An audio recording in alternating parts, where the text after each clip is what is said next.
Hi friends, ఈ video నచ్చినట్లయితే like చేయండి, సబ్స్క్రైబ్ చేయండి. విష్ణు వరలక్ష్మి వాళ్ళైతే పోలీస్ స్టేషన్కి కంగారుగా వచ్చి మా పిల్లలు కనిపించడం లేదు సార్, కంప్లైంట్ తీసుకోండి అని వాళ్ళు ఎలాగైనా వెతికి పెట్టండి అని చెప్పేసి అడుగుతూ ఉంటారు.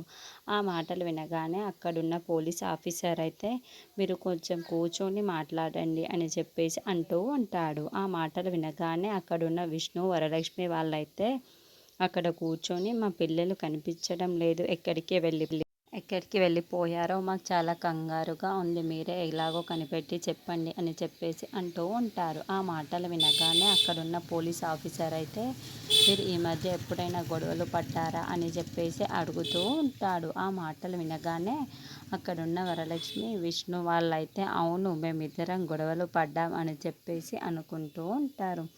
ఇంతలో అక్కడున్న వరలక్ష్మి అయితే అవును సార్, మేము గొడవలు పడ్డాం అని చెప్పేసి అంటుంది.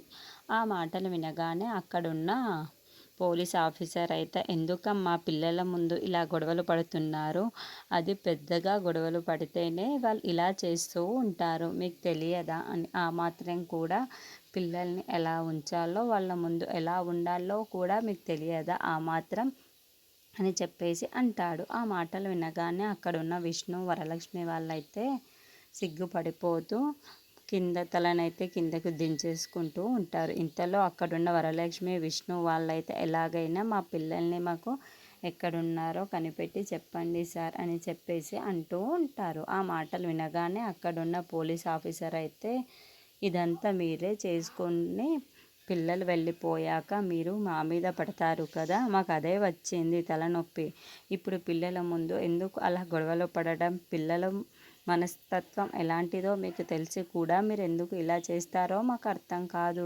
ఇప్పుడు చూడండి మళ్ళీ పిల్లలు కావాలి అని చెప్పేసి వాళ్ళని వెతకమంటున్నారు అని చెప్పేసి అంటూ ఉంటారు.